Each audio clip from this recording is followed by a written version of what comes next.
After Episode 6 of Star Wars, The Bad Batch Season 3 pulled a fast one with Episode 7, as it is more straightforward. It is indeed Clone Force 99, along with Rex and Howzer, who are forced to extract from their base after the mysterious Shadow Trooper, who may or may not be a brainwashed tech, relayed its coordinates to the Empire. There's a lot more action than character development in this episode, which is fine since the previous one was the other way around.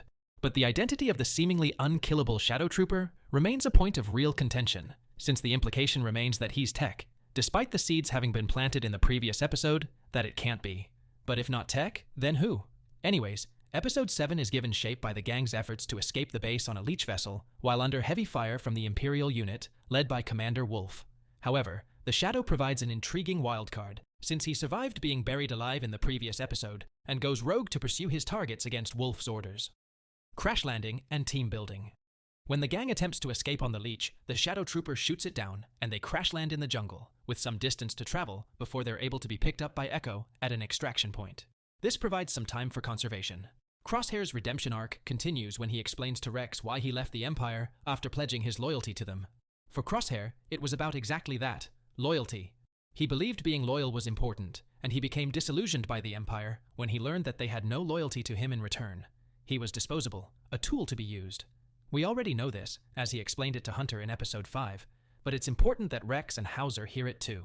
They don't have the pre-existing relationship with Crosshair that Hunter and Wrecker, other defective clones, do. What Crosshair realizes is that his fundamental values are shared by all of the clones who have rebelled against the Empire. The loyalty he's looking for is right in front of him. Waterfall Showdown. Crosshair tells the other to run on, while he delays the rogue Shadow Trooper who is chasing them, which results in a one-on-one fight in a waterfall. Crosshair's shakes continue to compromise his marksmanship, and presumably make him less efficient hand-to-hand, so he's outmatched by the Shadow Trooper. The Shadow comes very close to drowning him in the water, until he's stunned from behind by the others, and is dragged by the current off the waterfall, presumably to his death. Crosshair is helped back up to safety by the others, in a nice, we're all on the same team now moment, paying off the conversation from earlier. Wolffe does the right thing.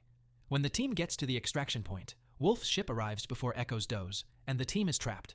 However, Rex immediately recognizes Wolffe and explains to him what the Empire has been doing to their brother clones. Wolffe, still fiercely loyal to the Empire, isn't inclined to believe any of this.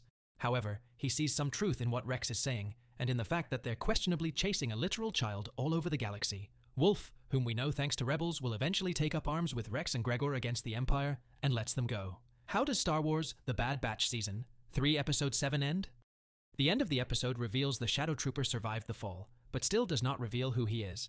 However, such a big deal has been made of him thus far that he has to be someone we know, and despite the dialogue in the previous episode, I'm starting to believe that it might actually be tech.